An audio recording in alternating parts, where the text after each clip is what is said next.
Great, thanks so much. First of all, just a hearty thank you to the presenters, giving us so much great data and research to work from. Some of you know that I'm also an executive director of something called the Redress movement, which is about, it's good that the last part of the presentations kind of ended there. We're going to start by talking about redress, but I want to say the redress movement was in part funded or founded by Richard Rothstein, who wrote the book Color of Law, who was about to release a second book, Just Action, which is all about redress and 1,000 different ways that communities can start to redress issues of segregation. Most of them are in the housing space, but it's bigger than that. Anybody who knows the space really well, you know that it wasn't just housing focused organizations that created segregation.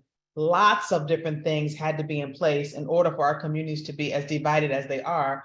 And at the redress movement, our attitude is we're going after all of them, right? Because we're done with the politics of apology. It's not enough to say that we have this history and we're really sorry that that happened. That happened with the National Association of Realtors did a great apology statement. It was fantastic. Lots of the appraiser organizations have great statements. Oh my gosh, we are just really sorry that this is happening over time. It was an oversight. We don't want to do this. Right? This is fantastic, wonderful. And then crickets.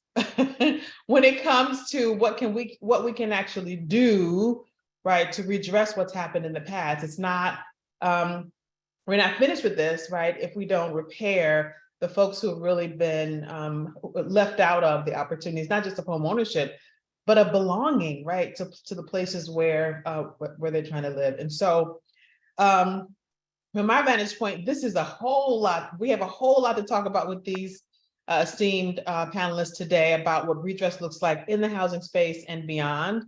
And so I would love to start there, right? The conversation has been about the historical context, and then more recently, some of the testing that's been done. I'd like to just start by just asking a basic question of each of you and having you respond just about what does redress in the space that you work in sort of mean to you? What does it mean to have action steps taken to address this? We heard a little bit in the last conversation about, like college credits and kind of education and about federal appraisal reporting and that kind of thing. But in the work that you do in the space where you do your work, talk a little bit about what that means to you and for you. And let's, in no particular order, we'll do it in a popcorn fashion, just as you feel so led to be part of the conversation. Just jump right in.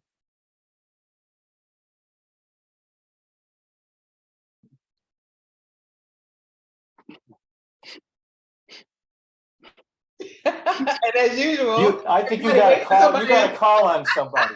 All right, Henry, we're going to you first. Redress, what does it mean in your space of work? There you go. No. I tried to be quiet, but it didn't work. That's what you get, Henry. That's what you get. I know it. Thank you, David, for setting me up. So, well, I guess I'll say several things. You heard Maria talk about how I'm doing some work with HFE, and so I just want to start there. I mean, I think part of what it means is illumination, shining a light on what is true. Part of it is collective responsibility for owning that truth. Part of that is recognizing, I learned this from David, recognizing the human injury caused by the kinds of practices that Nina talked about, heard about with the appraisal practices. These aren't just things about money or wealth or home ownership. These things have a human impact on people. Human trauma associated, and recognizing that. And then finally, I guess I'll say that the act of redress, the act of taking responsibility, collective responsibility for reversing these kinds of and the kinds of injuries that we're talking about here is it's healing for people who have experienced trauma. It's more than just more than just building wealth. It's about the humanly transformative power of redress. So I'll stop there and let them chime in. That's how I sort of see it. You're a trooper, Henry. You really are. Everything I learned from you. No. So, Soni, do you want, so I would go ahead and say, I'll come back to redress, but I think, I start with thinking about what we do and all of the work I do as having to do with justice, right? That's the frame and the anchor for everything that I do. And I think, often when I'm in these kind of settings, I ask everyone, as you issued a challenge at the beginning, Tiffany, I ask everybody to think about what justice means for them, right? I think it seems, it's a term that we use all the time, but I think it serves us all well to try to think about what we mean when we use it. I think the panelists know that I basically have this idea of justice meaning to be made whole. And, I think it's an important notion, and it helps me think about what redress means. And redress means to be made whole from harm, right? And it borrows, the notion borrows from the law and from religion, but it also borrows from public health. I think to be made whole has to do with well-being and healing. And I think that redress, involves those things. They're very concrete things that we can talk about and think about. But as a society, I think we need to recognize that the kind of harm we're talking about, and that has been documented today in these conversations, has to do with both individuals, as Henry mentioned, but also communities, right? That individuals need to be made whole, but so do communities, right? And that obligation to make a community whole is part of what draws in really all the realms of social policy making, right? So that for me, the whole question of fair housing becomes much broader than just housing. So again, I think if we can anchor redress in some notion of justice, that's ultimately what we're trying to do.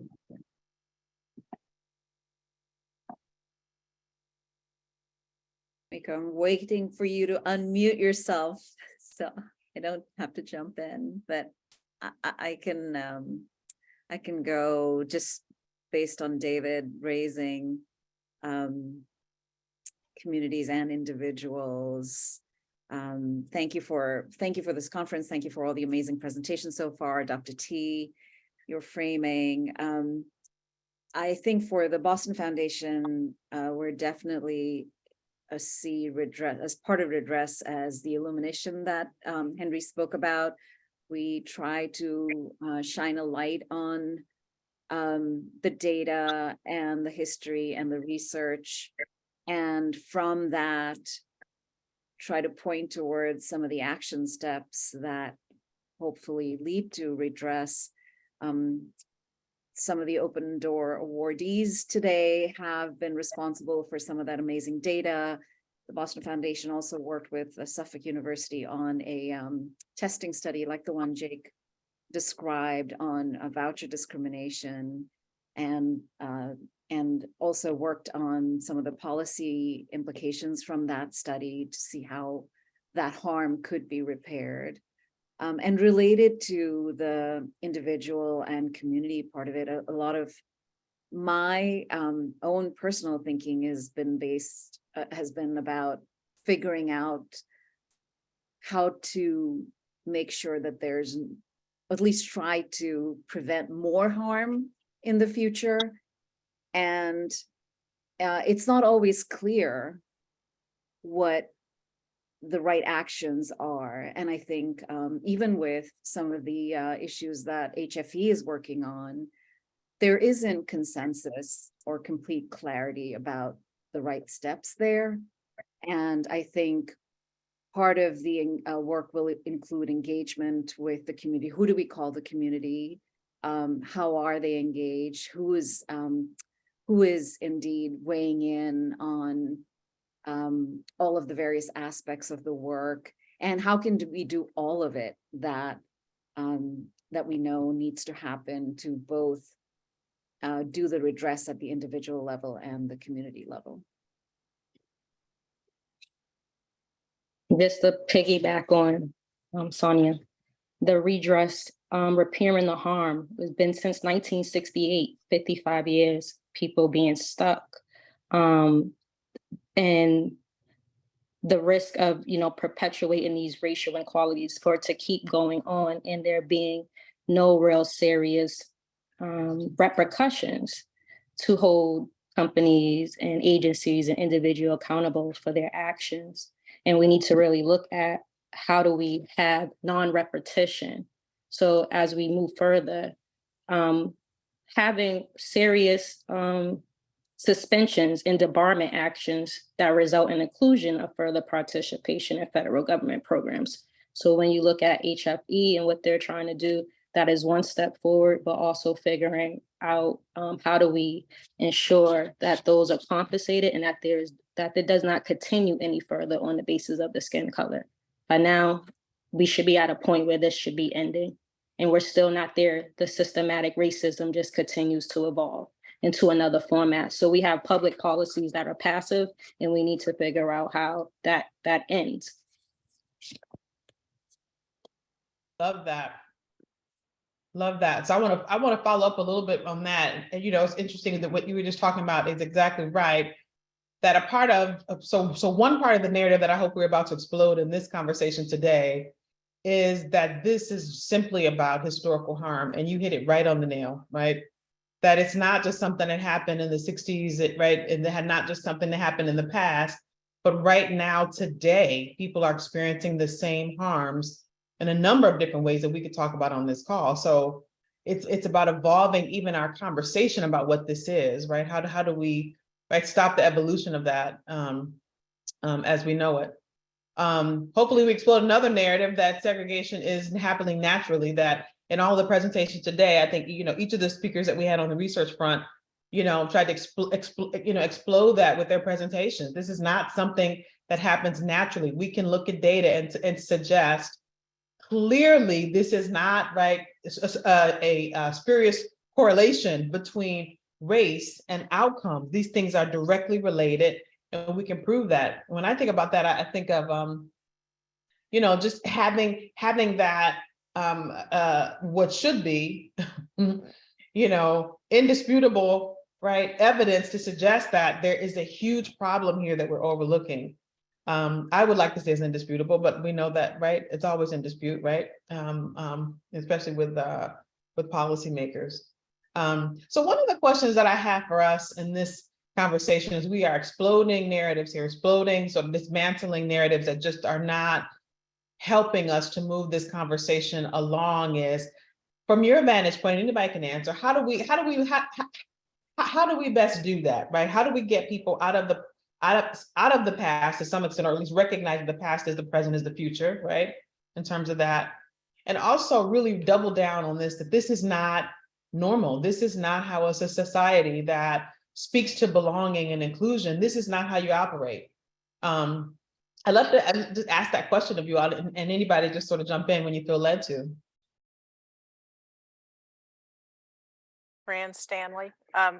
One thing that I think is, the bad thing about today and the good thing about today is that huge disparity that's obvious. And, studies have shown it, but that huge need for affordable housing for people to build equity as a redress, that obvious need is helping even in communities that have not wanted to think in terms of race and impacts of race. That would, success in Groton would be more permanently affordable rental housing that's open to, has fair housing always attached to it.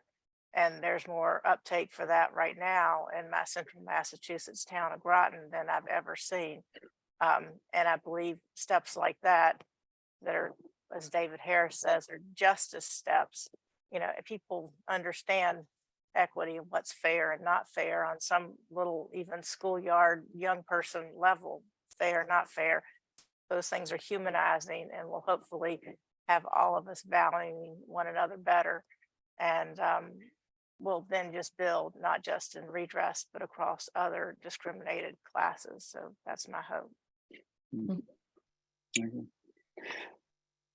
Yeah, if I could, I think I agree. I mean, I think that the work that I think the work that Nina shared with us about what happened in Boston makes an important point. I mean, and it's very clear that what happened was through state action, and also I think what's really important from what Tomiqua said too is that these last 55 years. I mean, I set my marker is the Kerner Commission report, right? The Kerner Commission report told us what we needed to be doing. They told us we needed to do some things, and we haven't done them. And so this in fair housing, this is what's called, Henry, an ongoing violation in a way, right? All right. No, and in the law, we have this notion of what you knew or should have known, right? And we have known since 1968, at least, that we needed to do much more investment in our cities than we did. And as Nina pointed, as that research pointed out, not only did we not invest, we disinvested. So I think one of the things, and I look to you, Tiffany, a little bit on this kind of, because there's a wealth of information that we can put out there to make a case, right? And again, I do think that the critical thing is, the problem is we've known this, we as a society have known this, and we've continued to do this. So how do we, I mean, and we always think that one thing, that COVID, George Floyd, shooting, the poem you started with, right? I mean, that these are going to trigger some kind of change. And then I hear Tomiqua talk about, these things happen with no consequence. So how do we change how we talk about it so that these things that they aren't factual disputes at this point, right? So I don't, you could help us on that too. Absolutely. I love that you said that. I want to give some of the panelists a chance to weigh on this as well, but I would say, what's really astounding to me is just the preponderance of evidence, right? It's overwhelming. Like it stands to me that when the Kerner report was first released, it was like this earth-shattering report. Like, oh my gosh, like we have evidence, right, and data, right, to back up a whole lot of claims that before sounded like it was just conspiracy theories of people of color, right? And even now, I mean, one of the things I talked to Richard, about Richard Rothstein is, about him and others in the field, right, is that now that I call them receipts. There's just so many receipts, right, that we have to say this is not just, people of color and conspiracy theories about how we're being treated differently, right? We have pair testing. We just heard about that. That's look at this right in front of you. We can see this. With indisputable evidence. And now our task is to move from that evidence to building public will. That evidence is going to be very helpful, but it alone by itself is not enough, right, to move people into action. So I have lots of thoughts about that, but I'm sure you all do too. So I want to open it up for thoughts and comments about what you've seen, what you've heard, what you're excited about in terms of being able to get people to do something, to move on this issue. So I'll chime in here and say I'm looking forward to Richard and his daughter's new book to help me with this question. And I'm actually interested in it as David. I'm interested, Tiffany, in the work that you're doing because I think we've all been at this for a long time, really long time, like decades, like entire careers, and you wait for things, you work hard and you wait for things to change, and we're still staring at the same essential conditions, racial conditions that we've been looking at for 100 years. So I struggle with that. The reason I struggle with it is because in part dismantling all of these racialized structures is about reordering privilege, just to change the framework a little bit. If you think about that litigation about the temporary admission standards for Boston, which shifted from a pure exam model to selecting people in part based on the zip code where they live.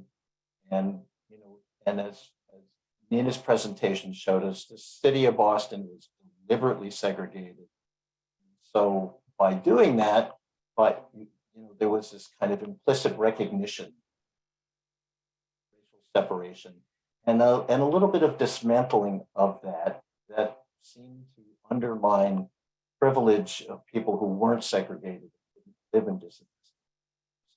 And the blowback was the court, went all the way to the First Circuit Court of Appeals. So I struggle, I don't know what the answer to this is, because I struggle with this issue, the connection of race.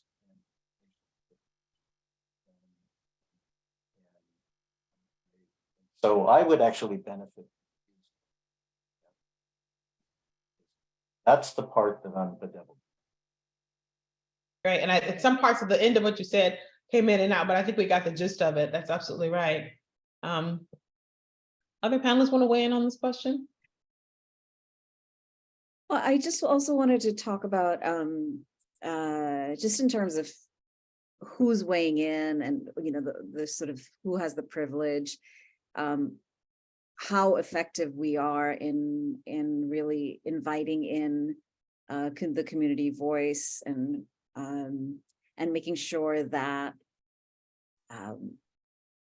people really are weighing in, have the opportunity to weigh in on these very impactful changes, policies, programs. Again, a couple of the winners of the Open Door of the awards today worked on a report called a Representation in the Housing Process, and really looked at open public meetings and town meetings and the representation there. I'm sorry, Jake's pale male stale characterization. I just keep thinking about that and sort of who weighs in on when there's housing being proposed in a community. It's, what is the population speaking up there, but also what are the different ways that we can actually change our processes so that people who need to speak up have the ability to speak up. So how are renters represented in the process? How are people of color or people who English language learners, people who don't speak English, do we provide adequate translation and adequate interpreting services to be able to have them participate equally in the process? And how are we creating those spaces so that we aren't just focusing in on the loudest voices, but really are expanding to make sure that we hear from different communities? And I think, similarly, when it comes to the issue of deed restrictions, that having that kind of broad-based conversation where leaders in the community can sometimes be on opposite ends of an issue. How are we opening it up so that we hear more broadly? And then I think that really is the way to build a broad coalition and create more public will around some of the issues that we know are important, especially eviction prevention, right to counsel, all of those things that help with housing stability. Right. Tomiqua, did you want to weigh in on that?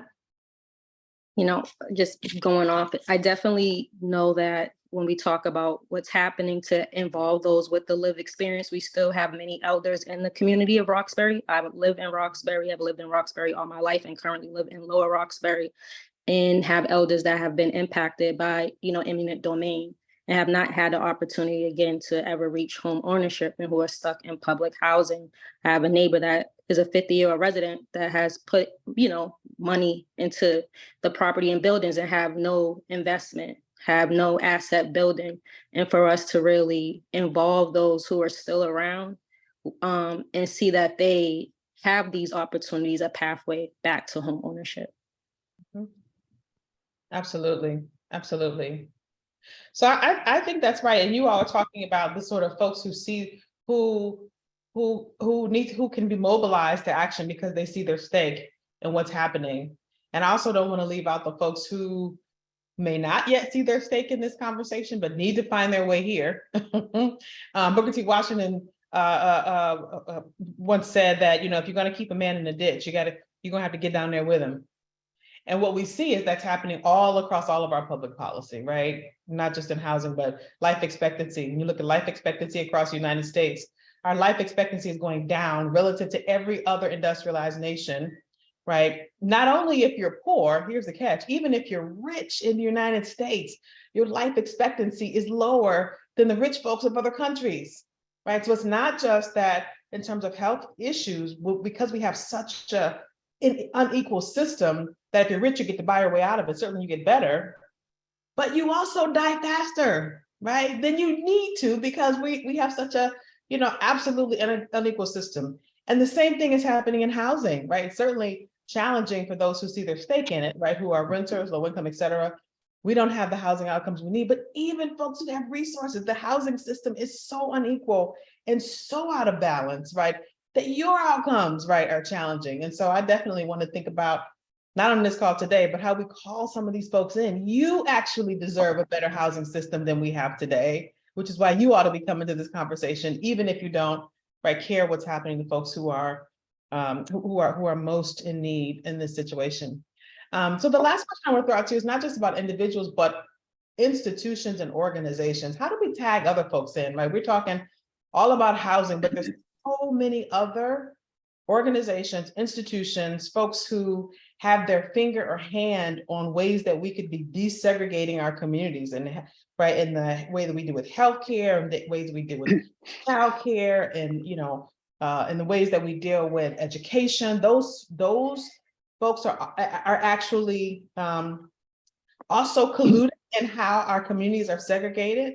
Think about education. The first time when you say we're gonna have, busing, want to integrate, right? Because we're trying to figure out how to make sure all kids get, people go, oh! Right? And so I want to ask the question just of this group, because I want us to think bigger about what's possible here in terms of redress. How do we tag some of these other institutions in to say you also have an obligation for helping to desegregate the communities around in and around our communities? And I'm going to have, we are at the end of our time, so I'm going to have your responses be the last question that we ask for this part of our work. Tagging folks in, who's first?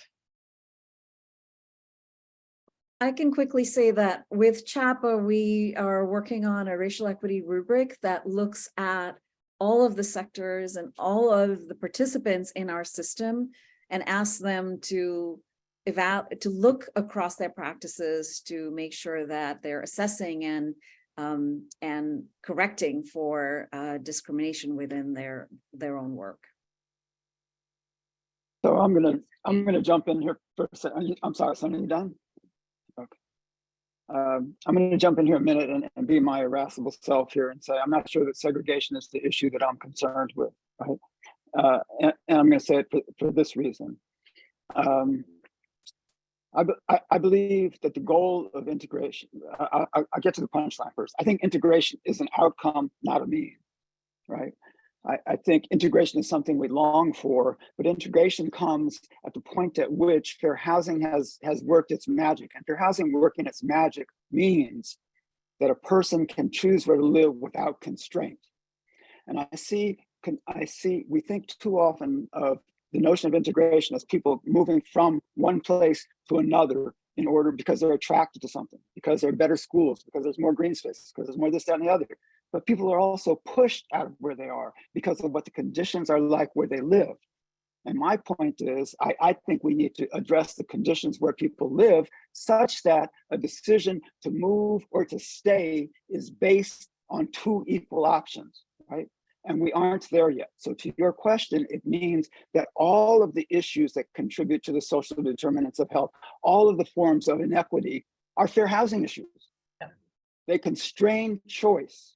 And until we are in a position where a person can decide where to live simply because they want a bigger lawn or because they want to drive 2 hours to work, you know, or not.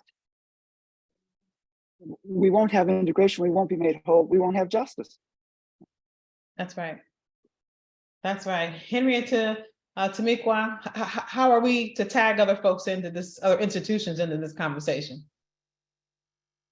I'll just be real quick and just say that you really just can't stop fighting the fight, and it has to take place on multiple fronts. You're asking about the institutions. I'm a lawyer, and so where I go right away is let's just sue them, right? But I don't think that litigation is enough, right? There has to be a movement behind that litigation, right? And it has to be a political movement, but it also has to be a community movement. That is, people have to interact with each other and make demands, seek concessions, and give concessions, and recognize the other.